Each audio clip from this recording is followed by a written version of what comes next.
Bismillahir Rahmanir Rahim. I would like to welcome you to our microbiology practical series. And in today's practical, I will be covering identification of bacterial pathogens in respiratory tract infections, part 2.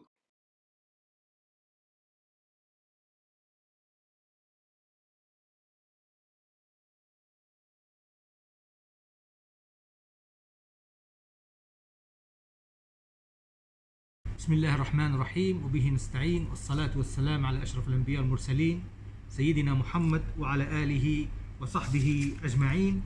I would like to welcome you all to our sixth practical in diagnostic microbiology course, and in today's practical we are going to look at laboratory procedures for the identification of bacterial or fungal pathogens in or encountered in pregnancy. As you can see in your practical notebook, in today's practical we are going, inshallah, we are going to analyze 3 different vaginal swabs obtained from patients attending Sultan Qaboos University Hospital.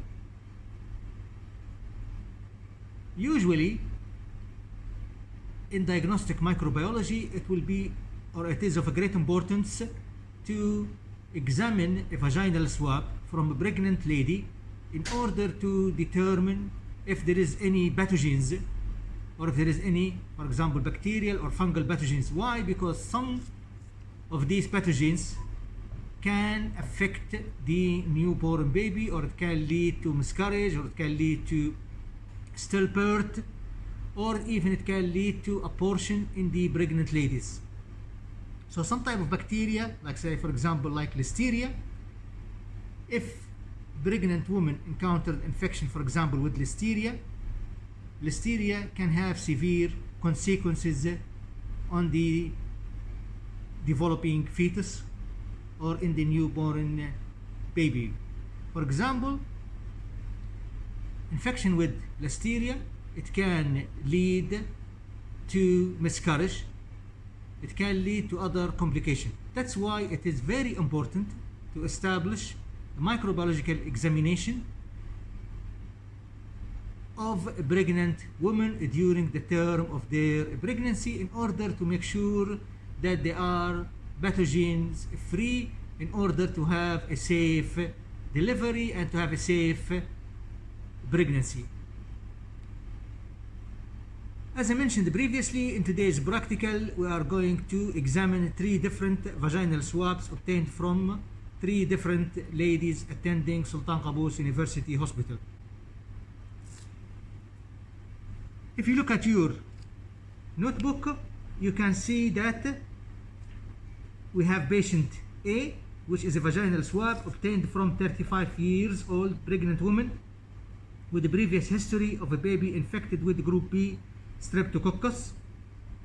Patient B is a vaginal swab obtained from pregnant woman with fever, chills, muscle aches and diarrhea.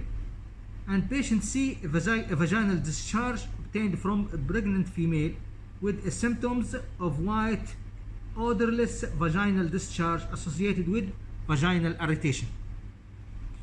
Now, what is the procedures that we have to follow in microbiology or diagnostic microbiology lab in order to identify pathogens in vaginal swab or vaginal smears? The first thing you need to do is to apply what we have done previously, the acceptance and the rejection criteria of the clinical sample, which is in this practical is going to be, as I mentioned, vaginal swab. So here, for example, this is a vaginal swab, and this vaginal swab, as you see it is, you can see that there is transport medium at the bottom of the swab, and then you can see the swab inserted in the transport medium.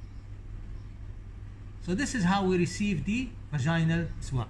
Now, the most important thing that you need to do when you receive a vaginal swab is to look for the criteria. So what is the criteria for acceptance or the rejection of vaginal swab? For vaginal swab, it's not like the other clinical samples, for example, like stool or urine, that there is a leak. We don't look for a leak on vaginal swab.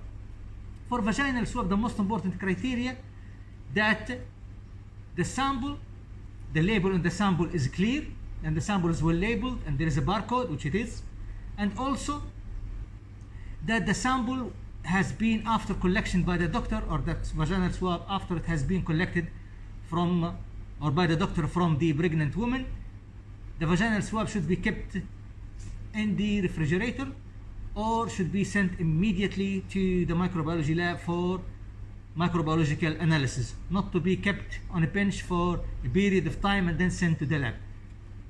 This is the two criteria that we apply into vaginal swab.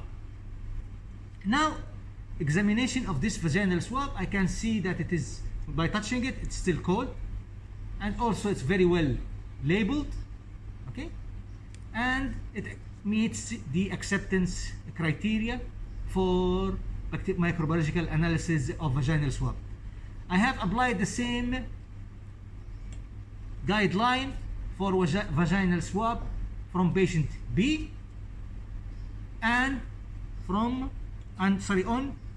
vaginal swab obtained from patient C, and I found that the three vaginal swab samples that we are going to examine today, it meets the acceptance criteria for microbiological analysis, and for this reason we are going to proceed with the microbiological investigation.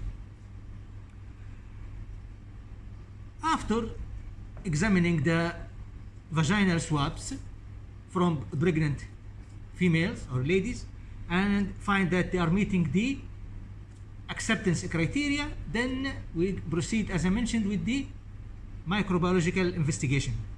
The first step in the microbiological investigation is to take the vaginal swab, okay, and then usually you can do it on a bench, smear, you bring clean glass slide, and then you smear, you take the swab out, and then you smear the swab or the vaginal swab, you smear it on clean glass slide, and then you fix, and then you perform gram staining. So now for sample A, which is this one, so what we have to do is,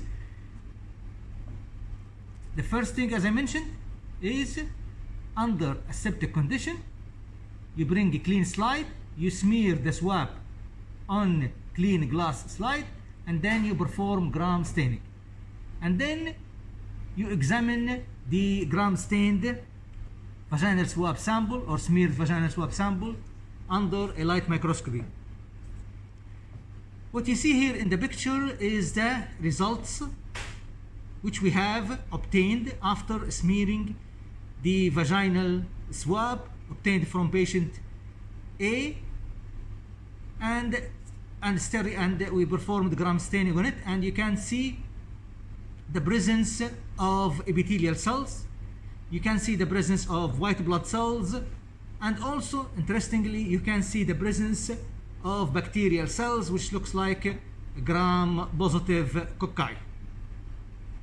So it seems that there is signs of bacterial infection, and we are going to proceed with the second step of identification of bacterial pathogens or pathogens in sample A.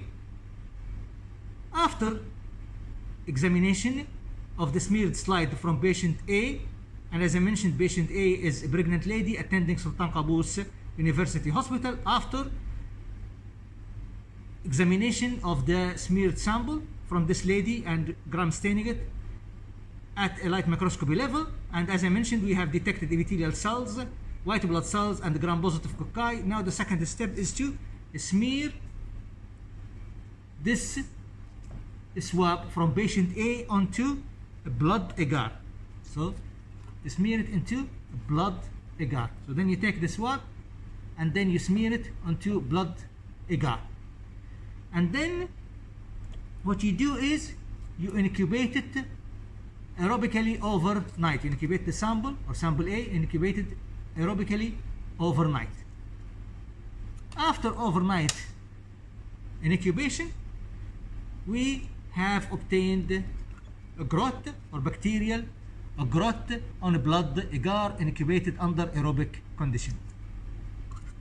So what you can see here, this is the growth which we have obtained from vaginal swab obtained from patient A, and as I mentioned, patient A is pregnant lady attending Sultan Qaboos University Hospital, and you can see that we have white to gray colored colonies. They are small colonies, and then these colonies showing when you expose them to light. I don't think you cannot see them here, but you can see them in the picture. Maybe you can see them slightly here. They are beta hemolytic, showing beta hemolysis. They are beta hemolytic microorganism. So now the second step is, especially that we have isolated, nice isolated colonies. So now, as I mentioned previously, when we look at the culture characteristic of bacteria isolated from patient A, that we have detected white-grays colony, smaller size, even like pinpoint colonies. And now what we are going to do is, I'm sorry, these colonies were beta hemolytic on blood agar. Now the second step is to take one isolated colony and to perform gram staining on this isolated colony. And as I mentioned, that this bacteria is cultured from patient A or vaginal swab obtained from patient A. Patient A is a pregnant lady attending Sultan Qaboos University Hospital. After performing the gram staining on a colony, the one that I have showed to you, which has been growing on blood agar, we found and performed light microscope examination of this gram stained isolated colony. We found that the isolated microorganism is a gram positive cocci. You can see the picture of the gram staining of the bacterial isolated from patient A, and you can see it is gram positive cocci. Gram positive cocci, so this will bring us to that, because we know that it is infection in the vagina, isn't it? And it is gram positive cocci. So we have to look or to think about gram positive cocci, that it is or it could be associated with infection in pregnancy. And as I mentioned, because it's gram positive cocci, so the logic is to perform types of tests that we perform on gram positive cocci. For example, like catalase, oxidase, and coagulase. Okay, so as you see in the picture, we have performed oxidase tests on this sample, and the sample came as oxidase negative, as you see in the picture. Also, we have performed catalase, and this sample or this bacterial isolate came as oxidase negative, and as I mentioned previously, catalase negative and coagulase negative. So then, because it is catalase oxidase negative and coagulase negative, we will be thinking about streptococcal infection. Usually, a bacterial pathogen which is associated with, bacterial pathogen from streptococci group, that it is associated with infection in pregnancy with severe consequences, is what we call it Streptococcus group B. Streptococcus group B, or Streptococcus agalactica. Why? Because Streptococcus group B, if infected a pregnant lady, it can lead to what we call it septic abortion. It can lead to gynecological sepsis. It can lead to neonatal septicemia. So you can see that infection with group B streptococci in a pregnant lady can have severe consequences on the outcome of the pregnancy. Why? Because it can lead to abortion, septic abortion in the lady. It can lead to gynecological sepsis. It can lead to neonatal septicemia. So that's why it is very important to confirm the diagnosis. And then if we find that this lady is infected with group B streptococci, then what we need to do is to send the result as soon as possible to the doctor in order the doctor to establish antibiotic therapy. Of course, we have to perform antibiotic sensitivity testing on this bacterial isolate and then send the result as well to the doctor, and then the doctor have to start the treatment with the recommended antibiotic on patient A as soon as possible in order to protect and save her pregnancy and to save the newborn fetus or a newborn baby. Okay, so now, as I mentioned previously, there is a number of tests that we can do to detect or to confirm the diagnosis of group B streptococci. The first one is to perform bacitracin test. Group B streptococci or Streptococcus agalactica is resistant to bacitracin. So we performed the bacitracin test, and you can see that, you see this is the bacitracin disc, and you can see the growth. There is no zone of inhibition surrounding the bacitracin antibiotic disc, so it means that this bacteria is resistant to bacitracin.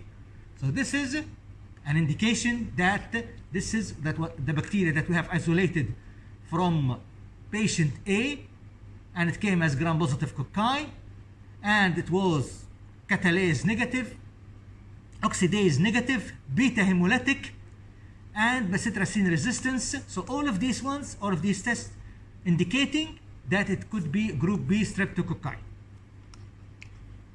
You remember the last time we have conducted another test, we call it, I mentioned it in the last practical, we call it Lancefield grouping test. Lancefield grouping test, as I mentioned, it's a test established by a scientist. Her name is Rebecca Lancefield, and this test she established in order to differentiate between different groups of streptococci, for example, like group A, group B, group C. And when we performed Lancefield grouping test on bacterial isolate from patient A, we have detected agglutination, as you see here. It's not clear, but it's clear in the picture. You see it here. We have detected agglutination on with the group B. You see it here in group B there. So this is, we got agglutination, which indicate that our bacterial isolate from vaginal swab obtained from patient A, we got agglutination only with group B using Lancefield grouping test. So this is another confirmation that our bacterial isolate from vaginal swab obtained from patient A is group B streptococci. Then, to further confirm our results, we performed ABI strep. This is, as you see here in the picture, this is ABI strep which we have performed, but you can see it clearly in the picture now. You can see in the picture that the results of ABI strep which we have confirmed on bacterial isolated from patient A. And as I mentioned, patient A is vaginal swab obtained from a lady or pregnant woman attending Sultan Qaboos University Hospital. And then when we interpreted the results for patient or vaginal swab obtained from patient A, it came as Streptococcus agalactica. So we confirmed the diagnosis that this patient is infected with group B streptococci. So it means that this lady, because she's infected with group B streptococci, and as I mentioned that the consequences of infection of group B streptococci, it can lead to septic abortion, it can lead to it can lead to damage for the developing babies. That's why it is important to establish a treatment on this woman as soon as possible. It can lead to gynecological sepsis, it can lead to septic abortion. So this lady has to be put under or placed under antibiotic therapy. For this reason, as a biomedical scientist and microbiologist, we performed antibiotic sensitivity test, and in this picture you can see the results of the antibiotic sensitivity test, and you can see the list of the antibiotic which this lady is susceptible to. And now we are going to send the result to the doctor that this woman is infected with group B streptococci, and also we're going to send this antibiotic sensitivity test results to the doctor in order for the doctor to start to treat patient A and to place her under antibiotic treatment in order to treat her from infection with group B streptococci in order to save her pregnancy. After the completion of microbiological examination of sample A, now we are going to proceed with the microbiological examination of sample B. As I mentioned previously, sample B is a vaginal swab obtained from a pregnant woman with fever, chills, muscle ache, and diarrhea. This is the vaginal swab obtained from patient B. And I have applied the acceptance criteria and rejection criteria on sample B on this vaginal swab, and it meets the acceptance criteria as I have described previously. So now we are going to proceed with the microbiological identification of, if any, of pathogens in sample B, if there is any, or of any. So the first step, as we have done for sample A, is to smear sample B on a clean glass slide and then heat fix and then perform gram staining on the smeared sample B. Okay? After performing gram staining on the vaginal swab obtained from patient B, you can see the results, and you can see that a light microscopy examination of gram staining of the slide, and in this slide we have stained the vaginal swab obtained from patient B. You can see the presence of epithelial cells, you can see the presence of white blood cells, and you can see, more importantly, the presence of gram-positive rod-shaped bacteria. So it means that, or it seems that, it could be that this lady is having some sort of bacterial infection. However, we have to perform another tests and confirmatory test in order to identify the pathogen. The first thing we need to do is to culture this vaginal swab obtained from patient B on blood agar. On blood agar, like what we have stated previously within this practical. So under aseptic condition, we need to smear this vaginal swab onto a blood agar and then incubate overnight at 37 degrees centigrade under aerobic condition. After inoculation of vaginal swab obtained from patient B on a blood agar and incubation aerobically overnight, we have detected interesting growth on the blood agar, as you see here. You can see that we have bacterial growth.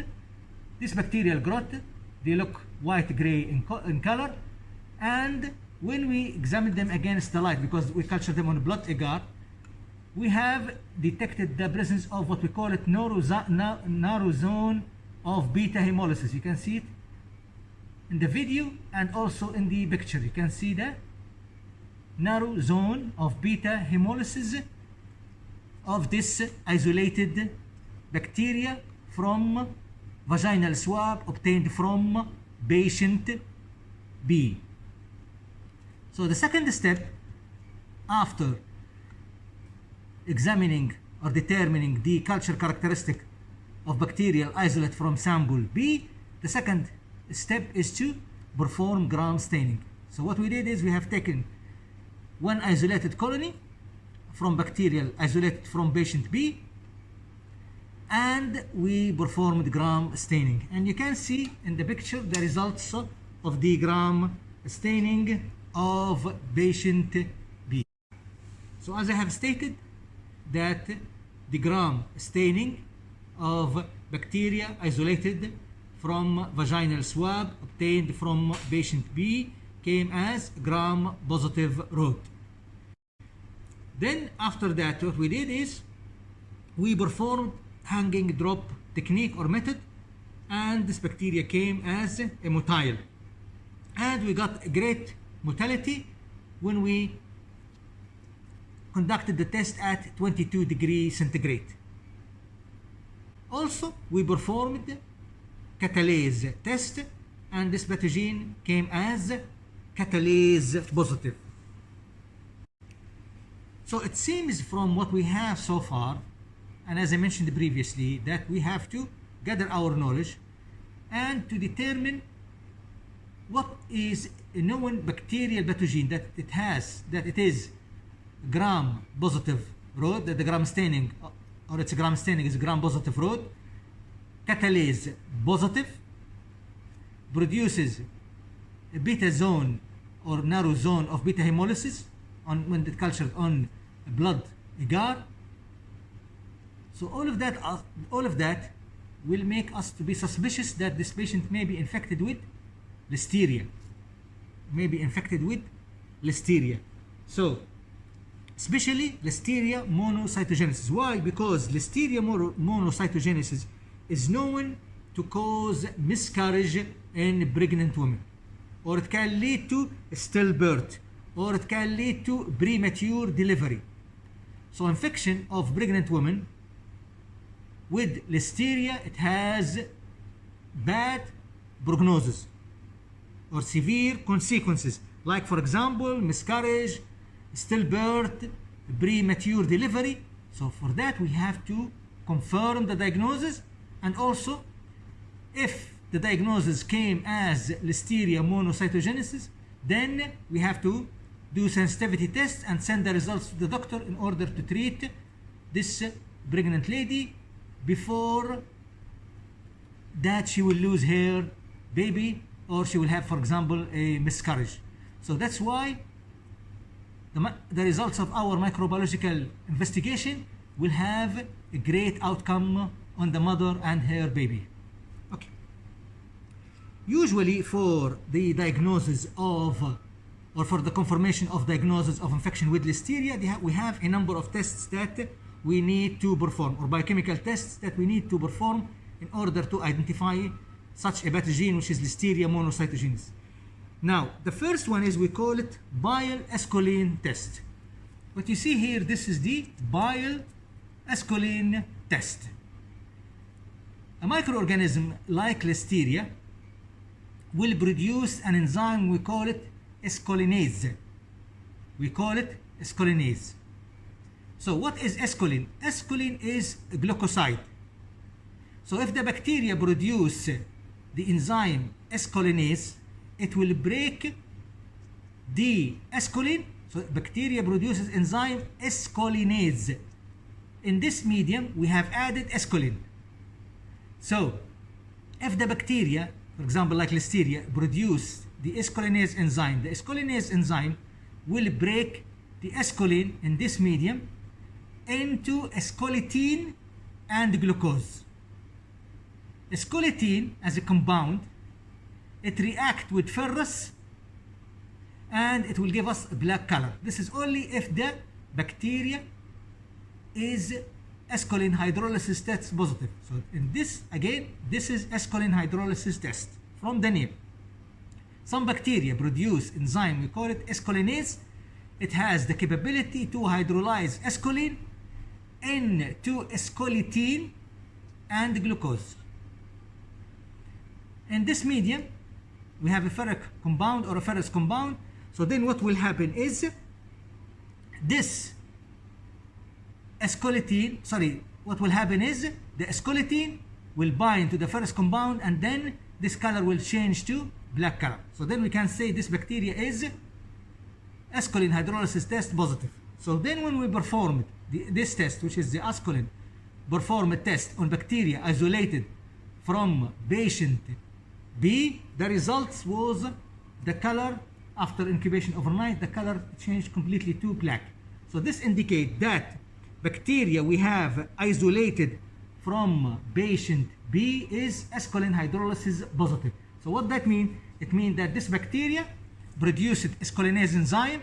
This escolinase enzyme broke the escolitine in the medium, broke the esculin, sorry, in the medium to escolitin and glucose, and this made the escolitin with the ferrous compound which already exists here, it changed the color to black.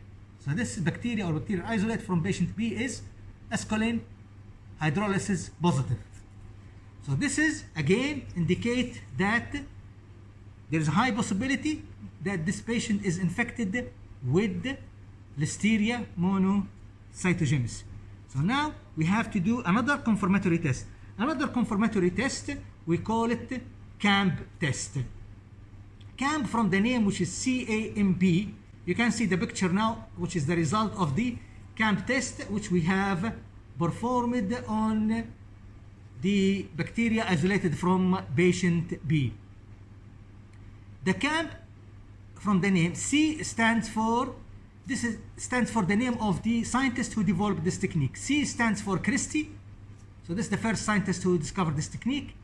A stands for Atkins. M stands for Munich. And P stands for Peterson. So this is the four names of the, or the first initial of the four, of the names of the four scientists who discovered the CAMP test. As you see in the diagram and as stated in your notebook, the principles of CAMP test is very simple. What you need to do is, as you see in the diagram, you need to streak the Staph aureus in the middle of, or known strain of Staph aureus, you need to streak it in the middle of blood agar. And then you have to streak your test sample or your bacteria that, or the microorganism you need to test. You have to streak it perpendicular to the Staph aureus, as you see in the diagram. And then what will happen is, some bacteria produce what we call it CAMP factor or CAMP factor. This CAMP factor, it enhances the hemolysis of Staph aureus. So then what will happen is, as you see in the diagram, because what we did is, as I mentioned, we have inoculated or smeared a line of Staph aureus, as you see in the diagram. And then perpendicular to the line, we have streaked our bacteria isolated from patient P. Then you incubate overnight. If the bacteria isolated from patient B produce CAMP factor, or if the bacteria isolated from patient B is CAMP positive or CAMP test positive, then bacteria isolated from patient B will produce the CAMP factor. The CAMP factor will enhance the hemolysis of Staph aureus. And that's why at the junction between the inoculated Staph aureus and the test organism which has been inoculated perpendicular to the Staph aureus, as you see in the diagram, you see what we call it arrowed zone of hemolysis. You can see enhanced hemolysis. If you see enhanced hemolysis, as you see in the picture, it means that this bacteria is CAMP test positive. And you can see from the picture that this bacteria which we have isolated from patient B is CAMP test positive.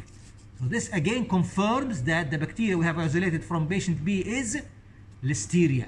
That it is Listeria. Okay.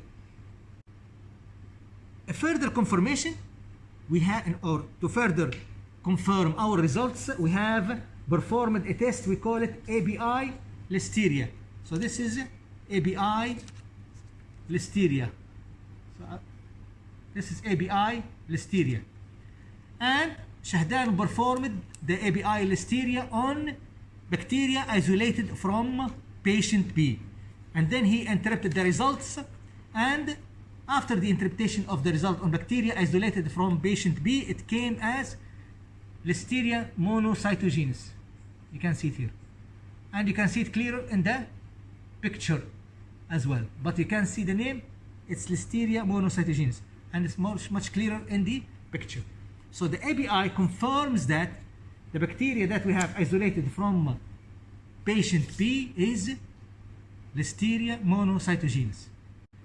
Then, as I have mentioned previously, we have performed antibiotic sensitivity test, as you see here, on selected antibiotics on bacteria isolated from patient B. As I mentioned, patient B is or sorry, sample B. Sample B is a vaginal swab obtained from a pregnant woman attending Sultan Qaboos University Hospital.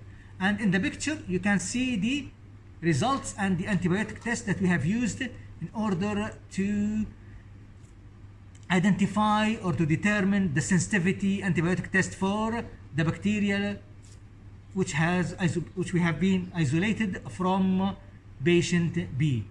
Now we are going to send the results to the doctor in order for the doctor to utilize this antibiotic which this bacterial isolate is sensitive to in order to treat this lady from her infection with Listeria monocytogenes, as I mentioned previously, because infection with Listeria monocytogenes in a pregnant woman, if it's not treated, it will have severe consequences on the mother and on her baby.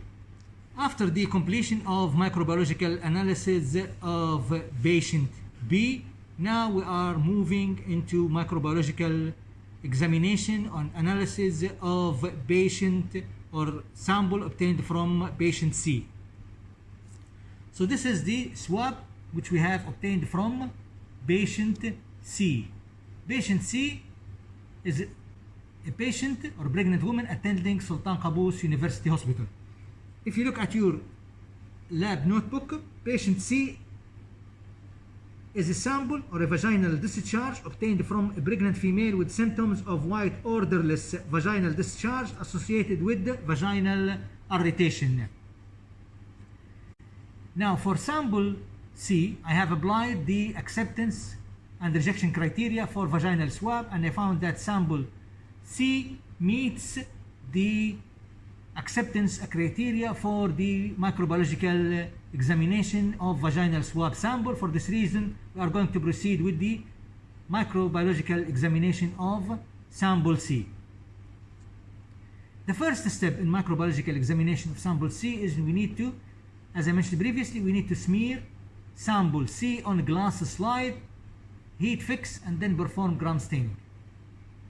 So, we smeared sample C on a clean glass slide, heat fixed it, and then we performed gram staining. As you see in the picture is the result of the light microscopy examination of smearing of sample C on a glass slide and after gram staining. And you can see that the presence of epithelial cells and the presence of what it looks like to be a fungal infection, because the shape of the pathogen after the gram staining of vaginal smear, you can see the presence of a microorganism, but it's not a bacterial microorganism because it's oval in shape and it is slightly larger in size than a bacterial cells. However, we need to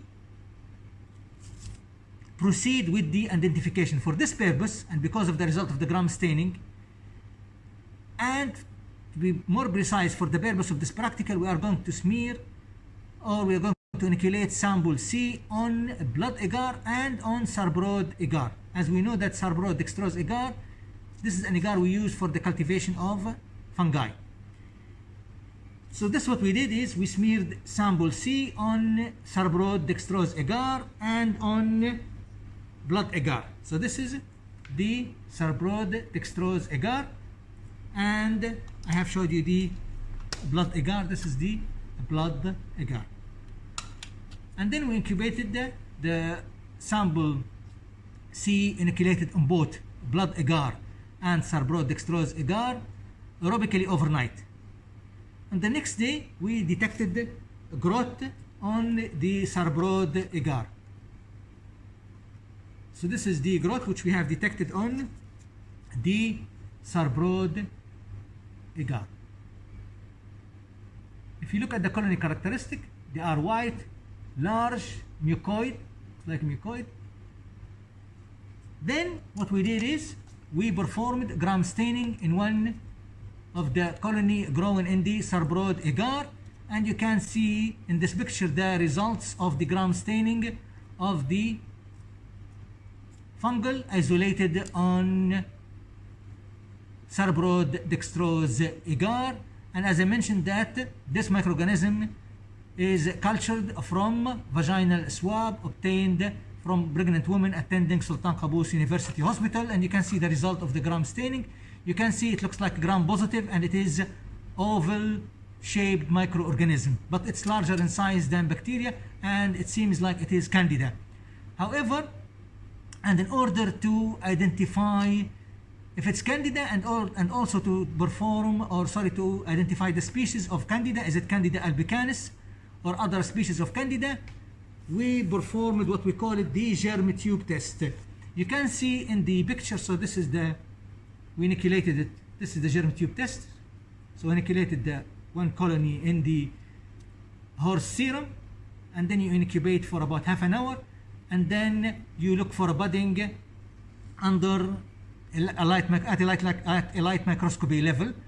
And in this picture you can see the results which we have obtained after performing the germ tube test on a fungal isolated from patient C, and you can see that this sample is positive for germ tube testing, and you can see the budding.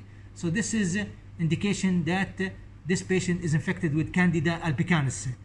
For the confirmation of our results, we performed the ABI 20AUX. We have described to you the principles of the ABI 20AUX. It will be based on looking at the turbidity, and you can see now the picture of the ABI 20AUX, which Shahdan performed on the fungus isolated from vaginal, or fungus detected in vaginal swab obtained from patient C.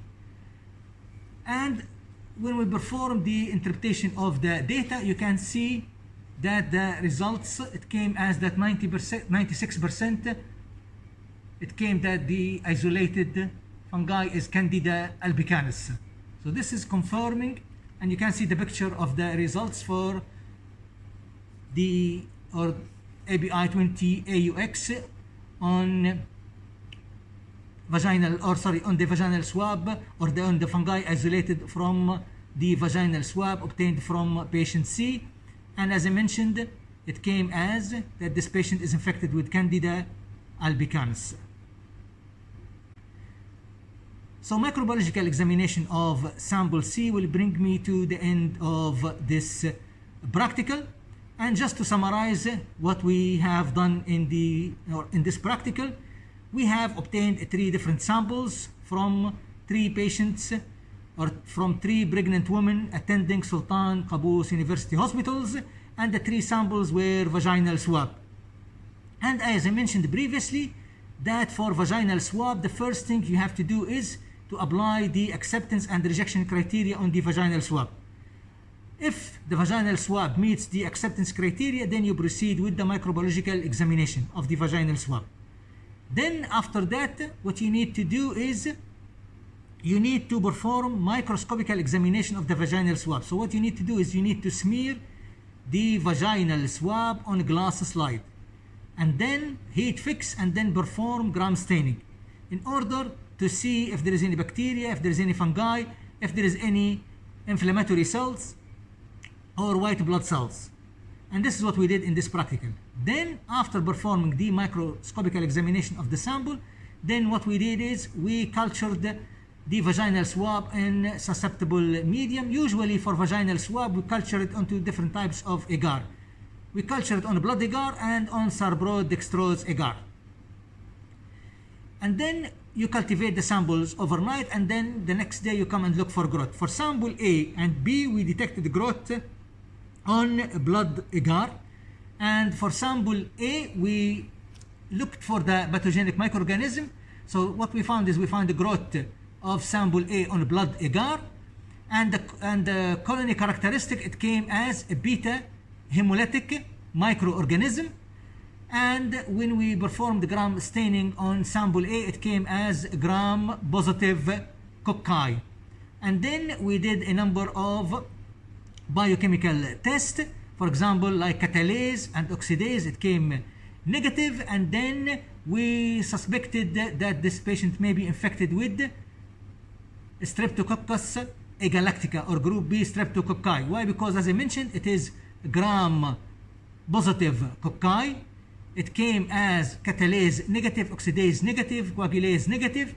And so then what we did is, because in pregnancy usually women can get infected with group B streptococci, as I mentioned, that it can lead to severe consequences on the pregnant mother and on the baby. So then what we did is we did a lens field grouping test, and lens field grouping test, as I have mentioned previously, the sample came positive for group B streptococci.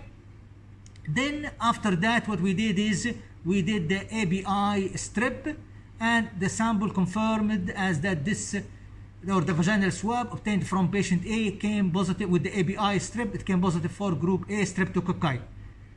For sample B as well, we performed we applied the acceptance criteria on sample B, and it met the acceptance criteria for microbiological examination.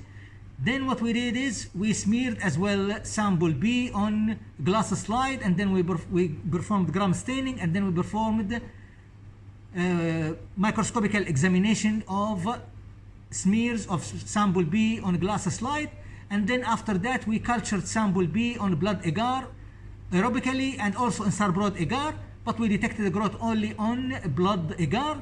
And then when we performed the gram staining on bacteria cultured on blood agar, it came as gram positive rod. And then what we did is we did a number of tests.